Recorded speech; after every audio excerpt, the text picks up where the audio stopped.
বিগত কয়েক মাস ধরে আরও যদি স্পষ্ট করে বলা যায় যে প্রফেসর ইউনূস সরকারের আমল থেকে এই সময় পর্যন্ত একের পর এক মাদ্রাসা শিক্ষকদের কেলেঙ্কারির খবর প্রকাশিত হচ্ছিল এবং মাদ্রাসা শিক্ষার নৈতিক অবস্থান নিয়ে বারবার প্রশ্ন উঠছিল।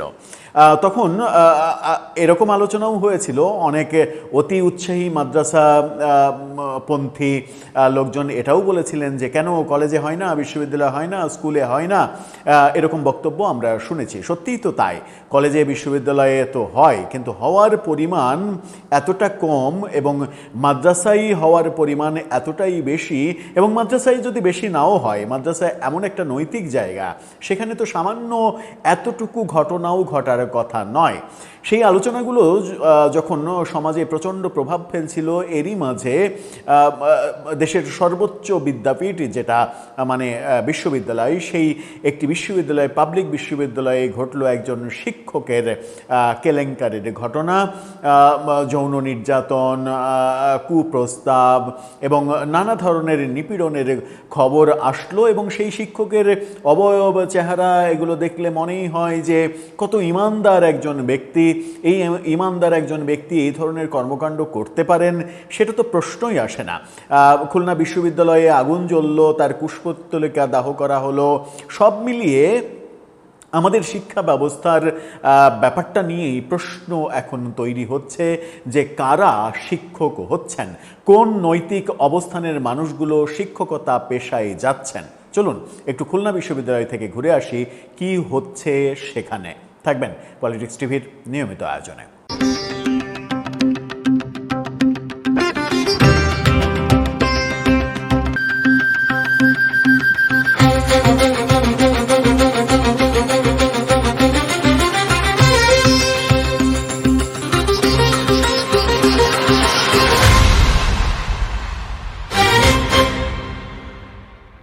দর্শক, বলছিলাম খুলনা বিশ্ববিদ্যালয়ের একজন শিক্ষকের কথা।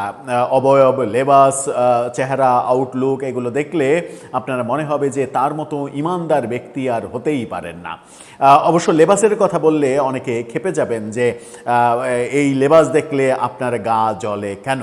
সবথেকে এটা গা জ্বলার ব্যাপার না, সবথেকে বড় প্রশ্ন যেটা, সেটা হচ্ছে যে আপনি যখন অবয়বে, কথায়, কর্মে না কথায়, মানে চাপাবাজিতে প্রতি মুহূর্তে ইমানের কথা বলবেন, ধর্মের কথা বলবেন, নীতিবোধের কথা বলবেন, আপনার কর্মকাণ্ডেই যখন এই ধরনের অপকর্ম বেরিয়ে আসবে, তখন প্রশ্ন আসেই যে সাধারণ 10টা মানুষ এটা করতেই পারে, কিন্তু আপনি প্রতি মুহূর্তে যে নৈতিক অবস্থানের কথা প্রকাশ করেন অবয়বে কিংবা কথায়, সেটাকে আপনি ধরে রাখতে পারছেন?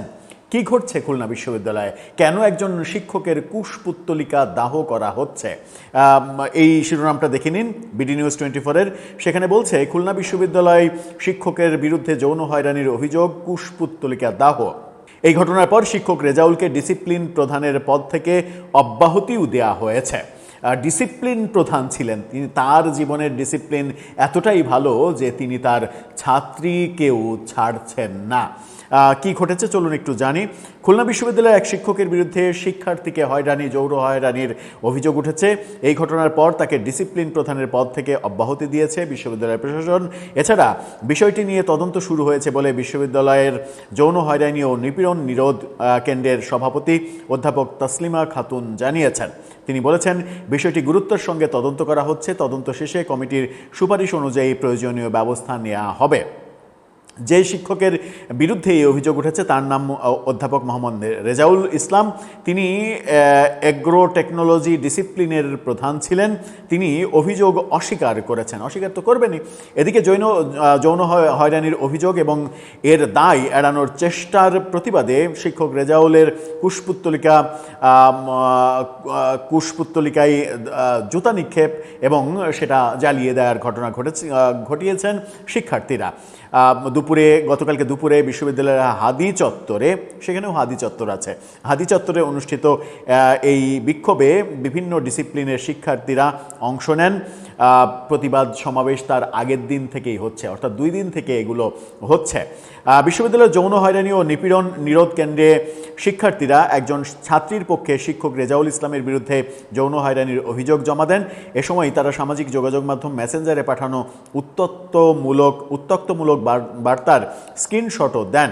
শিক্ষার্থীরা ওই শিক্ষকের অব্যাহতি দাবি করেন। প্রতিবাদ সমাবেশে শিক্ষার্থীরা বলেন, বিশ্ববিদ্যালয়ে বিভিন্ন সময় শিক্ষার্থীরা শিক্ষকদের কাছ থেকে হেনস্থার শিকার হলেও বিচারের নামে প্রহসন করা হয়। সাময়িক বহিষ্কারের পরিবর্তে ওই শিক্ষককে স্থায়ী বহিষ্কারের দাবি জানানো হয়। তারা বলেন, অভিযোগের ঘটনা এড়ানোর জন্য ওই শিক্ষক মোবাইল হারানোর কথা বলেছেন, যা নিন্দনীয়। তিনি সামাজিক যোগাযোগ মাধ্যমেও সক্রিয় ছিলেন। অভিযোগ প্রকাশ্যে আসার পর শিক্ষক তার ফেসবুক অ্যাকাউন্ট ডিঅ্যাক্টিভ করে দিয়েছেন। এই ব্যাপারে ভুক্তভোগী শিক্ষার্থী অভিযোগ করেন, শিক্ষক রেজাউল বার্তা পাঠানোর পাশাপাশি ফোন করেও হেনস্থা করতেন। তিনি আতঙ্কিত হয়ে বিষয়টি সিনিয়র শিক্ষার্থীদের অবহিত করেছেন। এই বিষয়ে জানতে রেজাউল ইসলামকে মোবাইলে ফোন করা হলে তিনি তার বিরুদ্ধে আনা অভিযোগ ভিত্তিহীন ও ষড়যন্ত্রমূলক দাবি করেন। তার ভাষ্য, ফেব্রুয়ারিতে তার মুঠোফোন হারিয়ে যায়। এই ঘটনায় থানায় সাধারণ ডায়েরি করা হলেও এখনও ফোনটি উদ্ধার করা হয়নি। এক প্রশ্নের জবাবে তিনি বলেন, ডিসিপ্লিনের প্রধান হিসেবে বিভিন্ন উন্নয়নমূলক কাজ করেছেন এবং শিক্ষার্থীদের কিছু অনিয়মে বাধা দেওয়ায় একটি মহল ঈর্ষা ও শত্রুতাবশত তার বিরুদ্ধে কাজ চালাচ্ছে। এরকম অভিযোগ তিনি করতেই পারেন। তার বিরুদ্ধে অভিযোগ প্রমাণিত হওয়া পর্যন্ত তো অপেক্ষা করতেই হবে আমাদের ফাইনাল কথা বলার আগে। কিন্তু একজন শিক্ষকের বিরুদ্ধে যখন এরকম নৈতিক প্রশ্ন আসে, যেটা মানে অতটা খারাপ পর্যায়ে যায়নি অবশ্য, এটা যেটা মাদ্রাসার ঘটনাগুলো আমরা একের পর এক দেখছি সারা দেশে, সেখানে মেরে ফেলা, সেখানে মানে মাত্র 9 বছরের শিশুকে 7 মাসের প্রেগনেন্ট বানিয়ে দেয়া, এই ঘটনাগুলো তো হচ্ছে। তার চাইতে এই শিক্ষক দাবি করতে পারেন যে আমি তো অনেক বেটার পজিশনে আছি, আমি তো মানে কেবল মেসেঞ্জারে ফোনে এরকম কথা বলেছি, শরীরে তো হাত দিইনি। এরকম বললে অবাক হওয়ার কিছু থাকবে কি? আমার মনে হয় থাকবে না। দর্শক, আপনি এটাকে কিভাবে দেখেন? বাংলাদেশের শিক্ষা ব্যবস্থা কোথায় গিয়েছে? এবং এই ধ্বংসাত্মক রূপ ইউনুসীয় যুগ থেকে শুরু করে তার ধারাবাহিকতা এখনও দেখছি। এই ভয়াবহতা বাড়ছে কেন কমানো যাচ্ছে না? তার মানে এই না যে বিগত সরকার আওয়ামী লীগের সময় এরকম দৃশ্য ছিল না। হ্যাঁ ছিল, কিন্তু ভয়াবহতা ব্যাপক হারে বেড়েছে ইউনুসীয় যুগে, যে যুগটাকে তিনি বলেছিলেন যে বর্বর থেকে সভ্যতায় তিনি এই দেশকে এনেছেন। কিন্তু আদতে তিনি মানে আগের সময়টা যদি বর্বর থাকে, তাহলে তিনি সেই যুগটাকে আয়ামে জাহেলিয়াতের যুগে নিয়ে গিয়েছিলেন। দর্শক, আপনার মতামত এই ব্যাপারে জানিয়ে লিখতে পারেন আমাদের কমেন্ট বক্সে।